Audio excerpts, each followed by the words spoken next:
मेरे दिल को बहुत सुकून मिलेगा। है देश ये तेरा, है धरती ये तेरी। क्या हुआ बेटा? चक्कर आकर गिर गई थी तो इस लड़के ने आकर मेरी मदद की है। बहुत बहुत शुक्रिया। इतनी दूर पानी लाने के लिए घर का कोई आदमी क्यों नहीं जाता? इस घर का इकलौता मर्द मैं ही हूँ साहब। मेरा एक बेटा फौज में शहीद हो गया।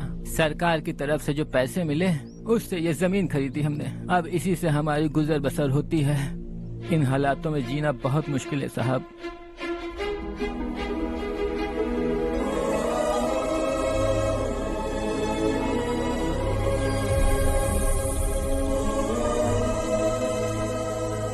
सुनिए सुनिए बेटा, कौन है आप? यहाँ किसी काम से आया। कहाँ रहूं कुछ समझ में नहीं आ रहा। यहाँ आसपास कोई लॉज वगैरह है? ऐसे इलाके में तुम्हें लॉज कहाँ मिलेगा बेटा? इस गांव में नारायण राव नाम का एक आदमी रहता है। बड़ा ही नेक दिल आदमी है। बाहर से जो आता है वो उसे अपने घर में रख लेता है। मैं तुम्हें वहाँ ले चलता हूँ बेटा। सुनो, हाँ ये 2 बोरियां उस तरफ और 2 बोरियां इस तरफ रख दो। हाँ ठीक है। सुबह राजू का फोन आया था। लड़के वालों को दिखाने के लिए बिटिया की कुछ तस्वीरें चाहिए। वहाँ अच्छे रिश्ते मिल सकते हैं। पर मुझे तो आज खेतों में दवाई डालने जाना है। हाँ हाँ, जैसे तुम्हारा बहुत बड़ा खेत है। तुम्हारे खेतों में सोना उगता है क्या? तुम अपनी ये बकवास बंद करोगी? देखो मेरी बात सुनो, खेत का काम मैं संभाल लूंगा। तुम बच्ची को लेकर आराम से शहर जाओ। नारायण राव, ये लड़का गांव में कुछ काम से आया था। जगह ना मिलने पर मंदिर के बाहर सो गया था। ये नारायण राव जी हैं। तुम कौन हो बेटा और इस गांव में क्या काम है? मेरा नाम हर्षवर्धन है। मैं कुछ गाँव पर रिसर्च कर रहा हूँ। कुछ दिन यहीं रहकर इस गाँव के बारे में जानना चाहता हूँ। यहाँ बस खंडर है और वही घिसे पिटे लोग। इसके अलावा तुम्हें कुछ नहीं मिलेगा। तुम जैसे लोगों के रहने के लिए इस गांव में सुविधाएं नहीं है बेटा। अगर तुम चाहो तो हमारे साथ रह सकते हो। सुना है इस घर में कोई नहीं रहता। अगर दिक्कत ना हो तो मैं यहीं रह जाऊँ। उस घर की सफाई सालों से नहीं हुई है। तुम वहाँ नहीं रह पाओगे। तुम यहीं रहो बेटा। वहाँ रहूंगा तो अच्छा होगा। देखो, घर की सफाई करवा दो और इन्हें जो चाहिए वो दे। ठीक है भैया। जाओ बेटा जाओ। सुनो बेटा, खाने के लिए हमारे घर आ जाना। जैसा आप कहें। चलिए।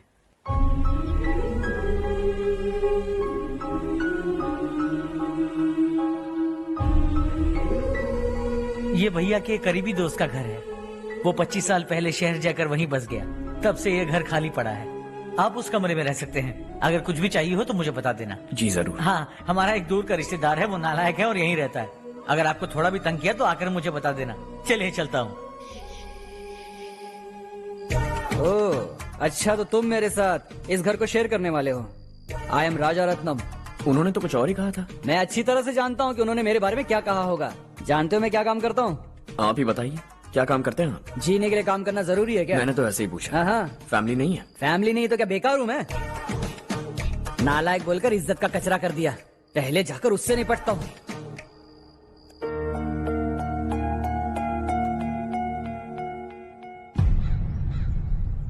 सुना है कि वो ZPTC का मेंबर हमारे खिलाफ अनाप शनाप बक रहा है।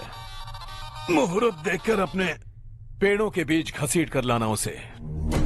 हाँ बोलिए भैया। हमारी पॉलिटिकल सिचुएशन बिल्कुल भी ठीक नहीं है। हमारी वजह से जिले में बहुत सारी दिक्कतें आ रही है, जिससे हाई कमांड भी मुझसे नाराज है। अगर ऐसा ही चलता रहा तो मेरी कुर्सी मुझसे छिन जाएगी। अगले चुनाव में भी कोई उम्मीद नजर नहीं आती। इस हालात को सुधारने के लिए हमें कोई न कोई नेक काम करना ही होगा, समझे? नेक काम करने की कोई जरूरत नहीं है भैया। कोई क्या उखाड़ लेगा। हाँ, ऐसे टाइम पर रिस्क नहीं लेते। अब लगता है मुझे ही कुछ करना होगा। भाई साहब बौखला गए, कुछ करने के लिए कह रहे हैं। नहीं करूंगा, जो भी होगा देख लेंगे। आने वाले 1 महीने के अंदर गर्मी और बढ़ जाएगी और मुझे तो बिल्कुल नहीं लगता कि स्कूल की मरम्मत तब तक हो पाएगी। मुझे भी ऐसा ही लग रहा है भाईजान। हमारे गांव के साथ साथ हमने आसपास के गांव से भी चंदा इकट्ठा किया है। शायद उससे कुछ मदद मिल जाए। बगल के गांव में गेहूं का गोदाम खाली है भैया। उन्हें पूछकर इस साल बच्चों की पढ़ाई वहीं करवाएं तो कैसा रहेगा? स्कूल की नई बिल्डिंग बनाने के लिए कितना खर्चा होगा?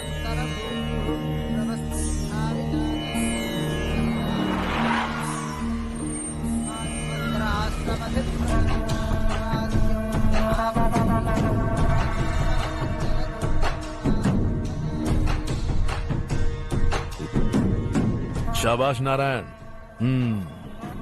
मेरे लाख मना करने के बावजूद तुम चट्टान की तरह डटे रहे। और अब स्कूल बना रहे हो। इतना सब कुछ करना मेरे बस की बात नहीं है मालिक। ये सब तो इसकी बदौलत हुआ है। इसने हमसे कहा कि अपने पैसे से यहाँ पर स्कूल बनवाएगा।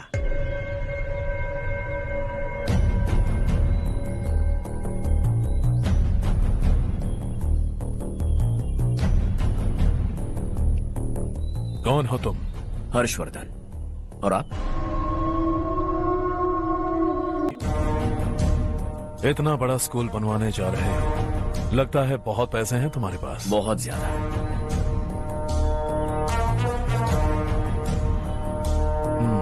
लेकिन इसी गांव में क्यों? कुछ अच्छा होता है तो खुश होना चाहिए, ऐसे सवाल नहीं पूछने चाहिए। तो स्कूल बनवा रहे हो, बाद में ये कहेंगे कि हमें ये चाहिए, हमें वो चाहिए, तब क्या करोगे तुम? क्या चाहिए? स्कूल चाहिए, पक्का घर, सड़क चाहिए या पानी, सब दे दूंगा। दिलचस्प लग रहे हो। वक्त मिले तो घर आना, आराम से बातें करेंगे। अब तो यही हूं, आता रहूंगा।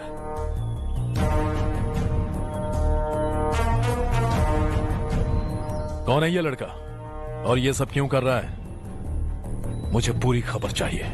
करने दो ना भाई, वैसे भी बड़े भैया ने कुछ करने को कहा था, काम ये करेगा और इसका सारा फायदा हमें होगा भाई।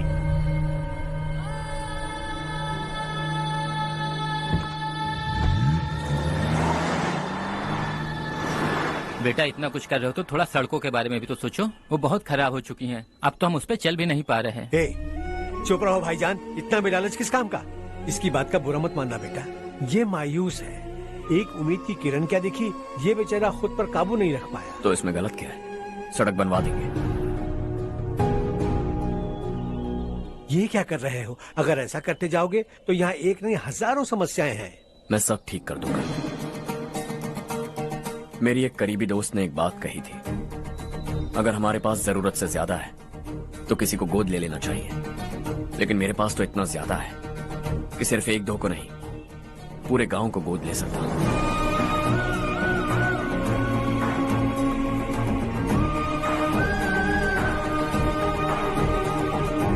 आज से मैं इस पूरे गांव को गोद लेने वाला हूं। बेजान पड़े इस गांव को हंसी खुशी और हरियाली से भर दूंगा।